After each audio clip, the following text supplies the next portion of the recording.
Ads లేకుండా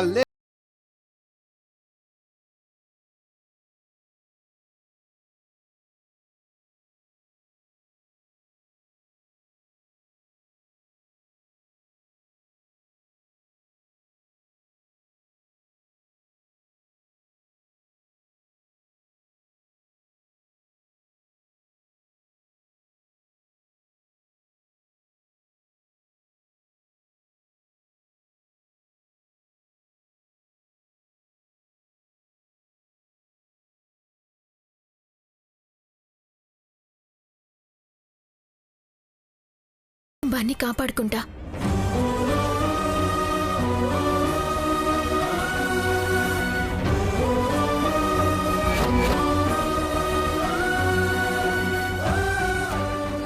అందుకోసం ఈ బాధ్యతలేవి అవసరం లేదు. ఇదే నీకు వైదేహికి ఉన్న తేడా. నువ్వేమో ఇందులో అధికారాన్ని చూస్తున్నావు, కాని తను బాధ్యతగా ఉండడానికి ఏ అధికారం అక్కర్లేదంటోంది. ఎవరికి అర్హత ఉందో ఇప్పటికైనా అర్థం చేసుకో.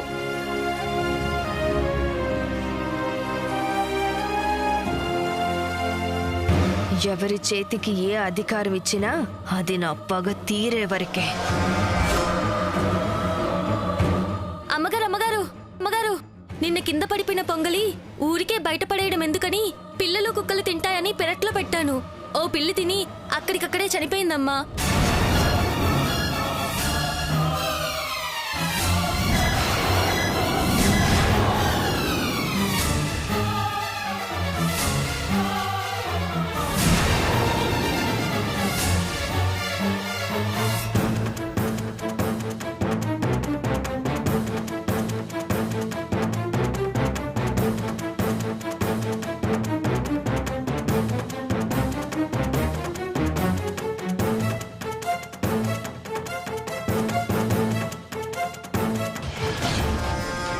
ఇక్కడ తల్లి పిల్ల చస్తారని విషం కలిపితే చివరికి ఒక పిల్లి చచ్చింది.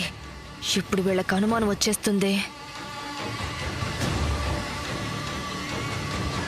అంటే ఆ పొంగలి కింద పడకపోయుంటే ప్రసాదంగా మనందరం తినుండేవాళ్ళం. అయ్యో,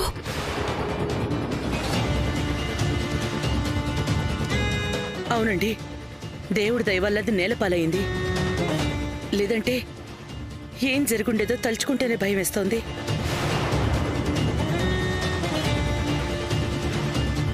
దేవుడు కాదు కౌసల్య, మనింటి దేవత కాపాడింది.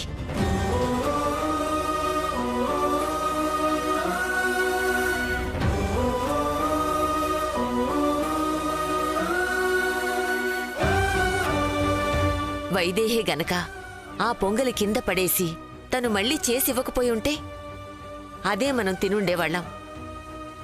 ఎవ్వరూ ప్రాణాలతో ఉండేవాళ్లం కాదు. వైదేహిలే మనందర్నీ కాపాడింది.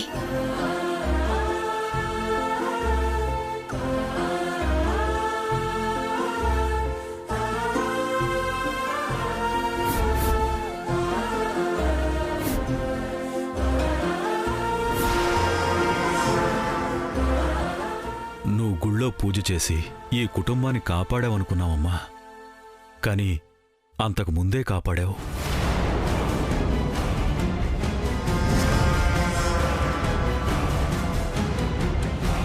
అదేదో నాకు తెలియకుండా జరిగిపోయింది మావయ్య. దానికి అందరూ నన్ను ఎందుకు ఇంతలా పొగుడుతున్నారు?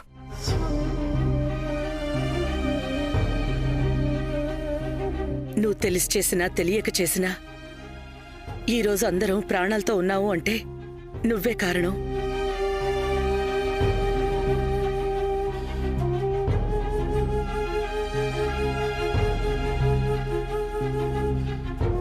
చూసావా ఊర్మిళ ఏం జరిగిందో? నిన్న నువ్వేమన్నావు? పొంగల్లో ఏం కలిపావు, ఏం చేయాలనుకుంటున్నావు అన్నావు.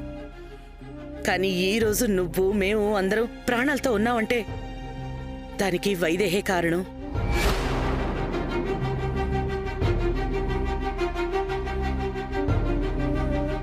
తను మనల్ని కాపాడటానికే పుట్టింది.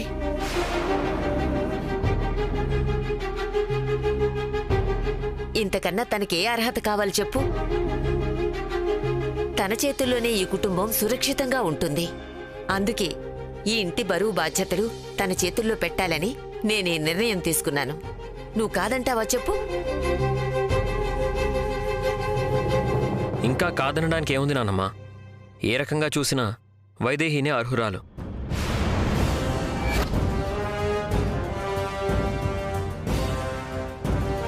ఇన్నాళ్ళు తనని గుర్తించలేకపోయాం. ఇప్పుడు కూడా గుర్తించకపోతే మనంత దురదృష్టవంతులు ఎవ్వరూ ఉండరు. ఆలస్యం చేయకుండా ఆ తాళాలు వైదేహికివ్వండి.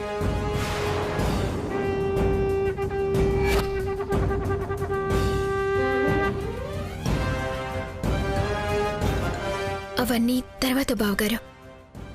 అసలు పొంగలిలో విషం కలిపిందెవరు? ఎవరి పాపానికి ఒడిగట్టారు? అదృష్టం కొద్దీ ప్రాణాలతో బయటపడ్డాం. కానీ అది చేసిందెవరో తెలుసుకోవాలి. ముందు వాళ్ళని కనిపెట్టాలిందు. లేదంటే నిన్న పొంగల్లో కలిసిన విషం ఈరోజు ఇంకొక వంటలో కలుస్తుంది.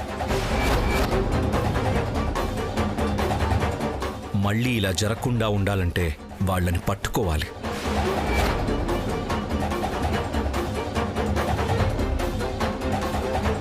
నిన్నట్నుంచి బయట వాళ్ళెవరూ రాలేదు కదా. ఖచ్చితంగా ఇది ఇంట్లో ఉండేవాళ్ళెవరో చేసిన పని. ఆ వంటగదిలోకి వెళ్ళిన వారు చేసిన పని.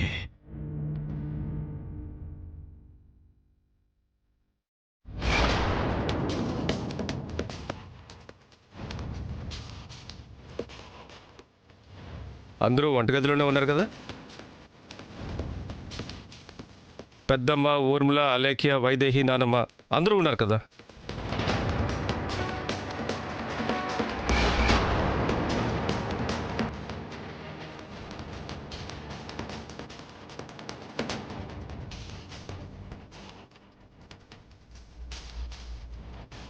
అదే ప్రసాదంగా తినాల్సింది మనమే. మనం తినే దాంట్లో మనం ఎందుకు విషయం కలుపుకుంటాం?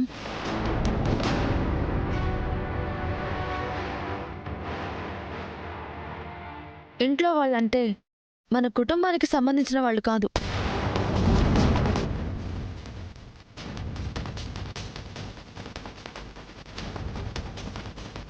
అయితే వచ్చాడు కదా ఒకడు, దేవాంశ్ అన్న అని పిలిచేవాడు. ఆ పేరేంటి?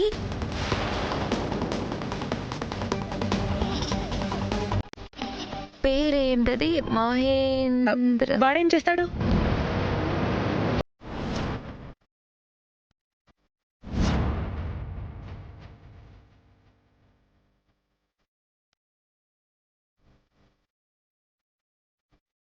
అదే పొంగలంతా చేశాకొచ్చాడు కదా, ఆ అబ్బాయి ఎందుకు చేస్తాడు అంటున్నాను. పైగా తను వంటగది వైపు కూడా వెళ్ళలేదు.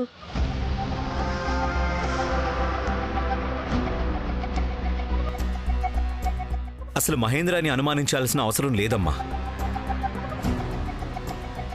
వదినా, నీకు ఇదివరకే చెప్పాను. మహేంద్ర ఈ ఇంటి క్షేమం కోరుకునేవాడు. ఈ ఇంట్లో ఒక మనిషి లాంటివాడు, అంతేగాని నాశనం కోరుకునేవాడు కాదు.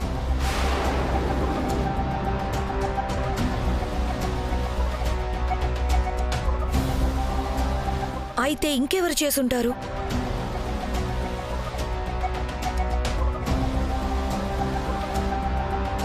ఇంట్లో పని వాళ్ళు కూడా ఉన్నారు కదా, వాళ్ళు ఎవరైనా కలిపారేమో.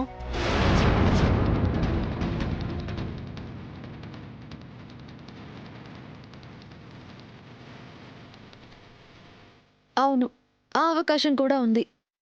మొన్ననే ఒకసారి ఇలాగే ఇంట్లో గ్యాస్ లీక్ అయి పెద్ద ప్రమాదం తప్పింది. అప్పుడది ఇప్పుడిది. పనివాళ్ళు చేసే అవకాశం ఉంది కదా. బయట వాళ్ళేంటి? బయట వాళ్ళెవరు?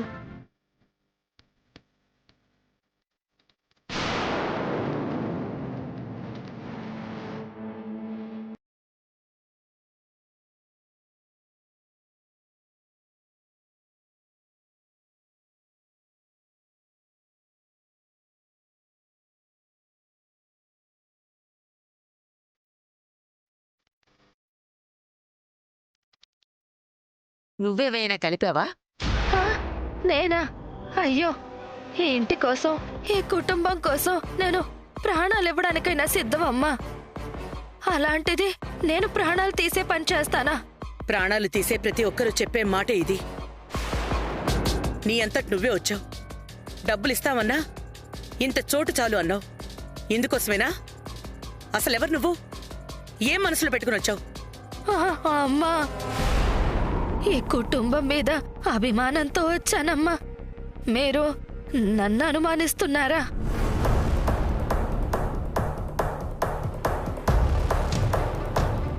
అయినా నేను మాత్రమే ఉన్నానా? ఇంకా వేరే పనివాళ్లే లేరా ఈ ఇంట్లో?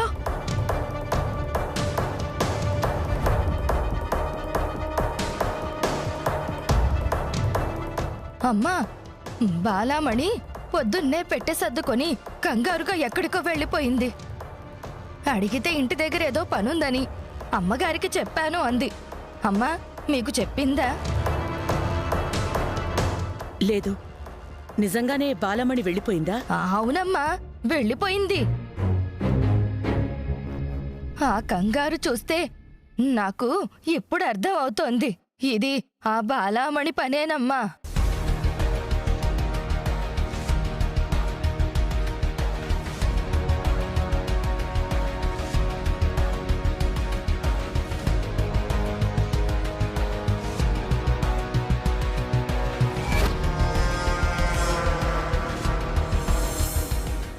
ఈ రోజుతో నీకిక్కడ పని అయిపోయింది. ఇవి తీసుకుని ఎక్కడికైనా వెళ్ళు. అవ్వా, ఇన్నాళ్ళు ముసల్దానం అనుకున్నా, అయినా ఇన్ని డబ్బులు ఎందుకు ఇస్తున్నావు? రేపు విషయం సంగతి బయటపడితే నింద నీ మీదకు తొయ్యడానికే. అదంతా నీకు అనవసరం. ఈ డబ్బులు తీసుకుని నువ్వెక్కడికైనా వెళ్ళిపో. మళ్ళీ ఈ చుట్టుపక్కల మాత్రం కనపడకు. అస్సలు కనబడను.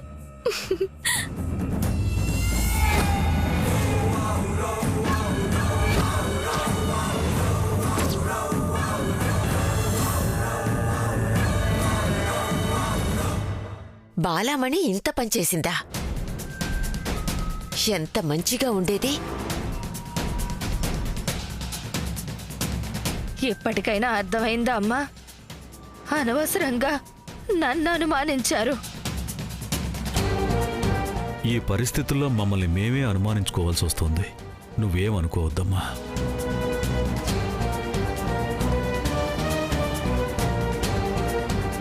కుమారికి అంత అవసరమే వచ్చింది? దీని వెనక ఎవరో ఉన్నారు నాన్న. ఇంకెవరు? మన కుటుంబానికున్న ఏకైక శత్రువు చెంచల.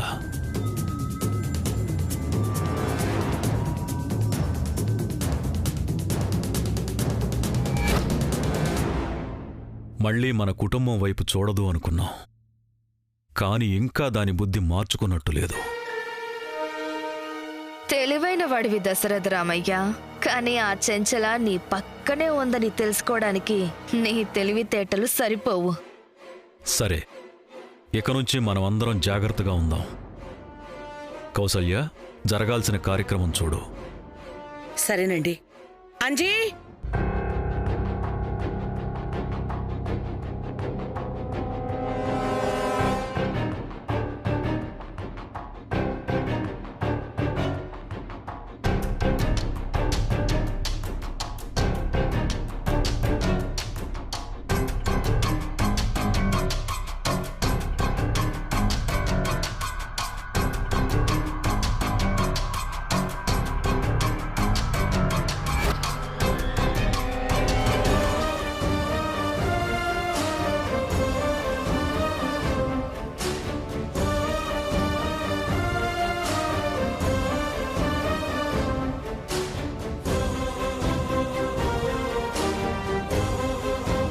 వద్దత్తయ్య.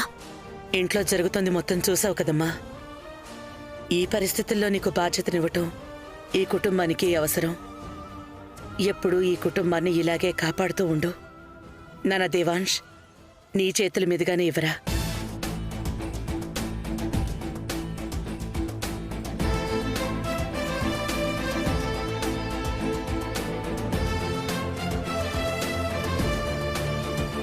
కాదనుకు మనవరాలా.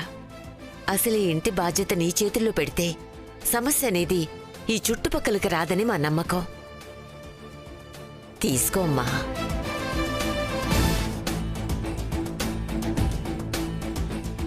వైదేహి ఇదిగో తీసుకో.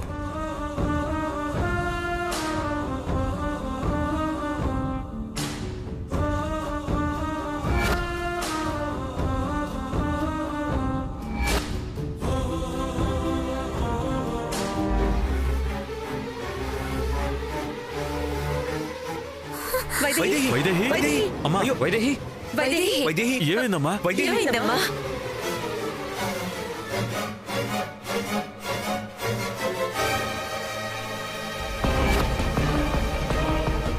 వైదేహి వైదేహి వైదేహి. వైదేహి అమ్మా వైదేహి వైదేహి కళ్ళు తెరు అమ్మా. అయ్యో, అమ్మా వైదేహి ఏమైందమ్మా? ఏమైందమ్మా? వైదేహి కళ్ళు తెరు వైదేహి. వైదేహి ఏమైంది?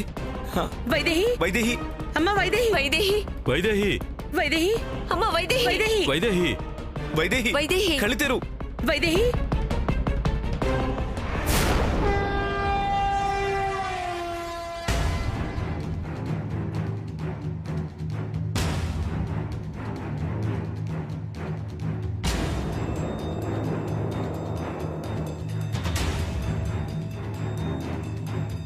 ఇప్పటి వరకు అనఫిషియల్గా ఉన్నది ఇప్పుడు అఫీషియల్ అయిపోయింది. ఏంటో తెలుసా, నువ్వు ఇంట్లో వేస్ట్ అన్న సంగతి. ఆ, నా మీద బాగానే కోపం చూపిస్తావు, కానీ అక్కడ మాత్రం ఈ కోపం ఎందుకు పనికిరాదు. అయినా నాకంటే మాట్లాడే అవకాశం లేదు. నీకేమైంది? నీ మొగుడికేమైంది? కనీసం నీకు సపోర్ట్ చేయాలి కదా.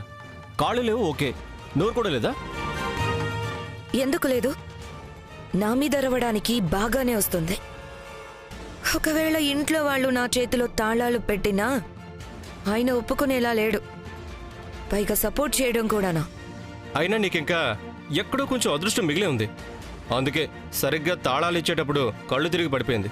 హ్మ్. లేదంటే ఈ పాటికి నీ కళ్ళ ముందే బొడ్లో తాళాలు గుర్తుపెట్టుకుని తిరుగుండేది. అంటే ఇప్పుడు ఆ తాళాలు మీ చేతికొస్తాయని ఇంకా ఆశపడుతున్నారా?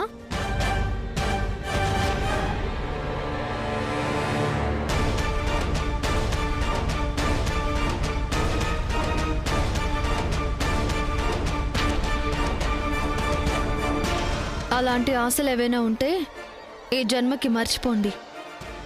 ఇంట్లో వాళ్ళందరూ ఒక నిర్ణయం తీసుకున్నాక ఈ రోజు కాకపోయినా రేపైనా తాళాలు ఇచ్చేది వైదేహి చేతికే.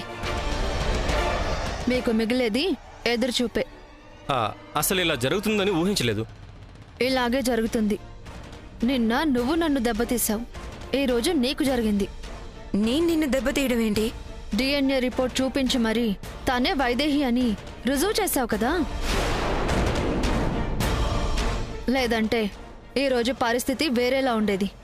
నేను ఈ ఇంటి కోడలనై ఉంటే పెత్తన నీదై ఉండేది.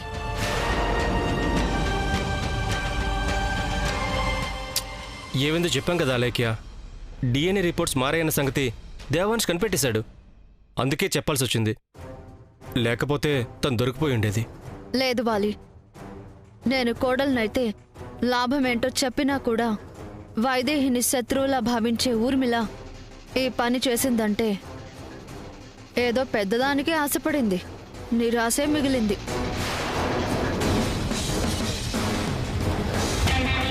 నాకు సపోర్ట్గా ఉంటానని నమ్మక ద్రోహం చేశావు. దానికి నీకు దక్కిన ఫలితమే ఇది. నీకు నమ్మక ద్రోహం చేసే ఉద్దేశం నాకు లేదలేఖ్య. నేనొక అడుగు ముందుకెయ్యాలనుకున్నా, కానీ అడుగు నా నెత్తిన వేసి నన్ను పాతాళానికి తొక్కేశావు. నువ్వు పాతాళంలో కూరుకుపోయావు. ఇక ముందు నువ్వు పెద్ద కోడలిగా కాదు, ఈ ఇంటి పని మనిషిగా మారబోతున్నావు. అలేఖ్య. ఎస్, జరగబోయేది అదే. అనుభవించు.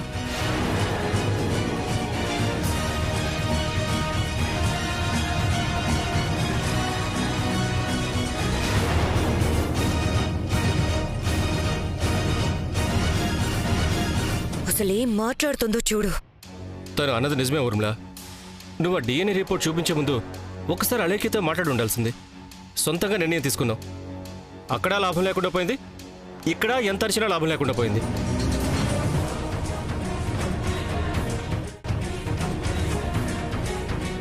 కానీ ఇలాగే వదిలేస్తే ఎప్పటికీ ఏమీ కాకుండా పోతారయ్యా.